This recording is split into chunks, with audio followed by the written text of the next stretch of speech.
जो आम लोगों से जुड़ा हुआ बजट था, जो 17 फरवरी को मैंने प्रस्तुत किया था, जब मैंने पाया कि वो तो चंडीगढ़ के 5 स्टार होटल ललित में ठहरे हुए हैं 9 दिन से, उसके बाद वो वहां से उड़े और हरिद्वार चले गए। हरिद्वार जाने के बाद एक साथ लगते क्षेत्र से भी विधायक थे। हरिद्वार जाने के बाद सोचा, डर था मन में, गलती की हुई थी कि हम अपने पाप धो लेते हैं। और पाप क्या धोने थे? गंगा मैया ने भी कहा कि तुम इतने पापी हो, अगर तुम्हारे में पाप धोने लगूं तो मैं ही मैली हो जाऊंगी। उसके बाद वो तपस्या करने के लिए ऋषिकेश चले गए।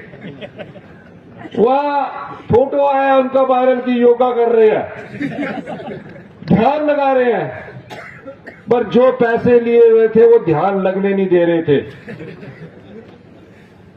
जो धन लिया हुआ था वो ध्यान लगने नहीं दे रहा था, बार बार टैक्सी का ख्याल आ रहा था, कहीं कोई और तो नहीं उठा के ले गया। जो स्वाभाविक, जो स्वाभिमान वाला व्यक्ति होता है वो कभी इस तरीके किसी नहीं देखता। और फिर उठ के देखा, फिर वो चले गए गुड़गांव यात्रा एजेंसी। 20 दिन से हिमाचल प्रदेश से बाहर है। ऐसा क्या डर है आपको? हम तो कुछ कर ही नहीं रहे।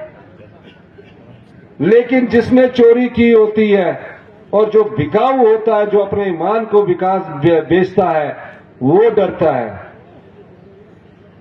वो जो लोग भारतीय जनता पार्टी की लोग आपके वोट से सत्ता प्राप्त नहीं कर सके, आपने जब वोट दिया तब सत्ता प्राप्त नहीं कर सके। हमारी 40 सीटें आई और नोट के दम पर वो सत्ता प्राप्त करना चाहते हैं, लोकतंत्र की हत्या करना चाहते हैं। क्या आप ऐसे लोगों का साथ देंगे? नहीं। दोनों हाथ खड़ा करके बताइए, जोर से बोलिए। हम हिमाचल प्रदेश के लोग देवी देवताओं में विश्वास रखते हैं, देव संस्कृति में विश्वास रखते हैं, लेकिन भारतीय जनता पार्टी के पूर्व मुख्यमंत्री जयराम ठाकुर जी, राजीव बिंदल जी, मुख्यमंत्री की कुर्सी की भूख लगी है। दोनों में वही लड़ाई है। अब उन्हें यह लगा कि हमने तो करोड़ों रुपया खर्च कर दिया, 9 विधायकों को भी उन्होंने जेल की तरह रखा हुआ है। वोटिंग के समय अनाडेल में एक हेलीकॉप्टर, दूसरा हेलीकॉप्टर और 25-25 सीआरपीएफ के जवान चले गए। अब तो घरों में भी सिक्योरिटी लगा दी। उनके परिवार वाले हमारे परिवार वालों की तरह है। अगर आपने ईमान बेचा है, हम आपके परिवार का सम्मान करते हैं, लेकिन आप जो बिक जाते हैं वो कभी जनता के सच्चे सेवक नहीं होते।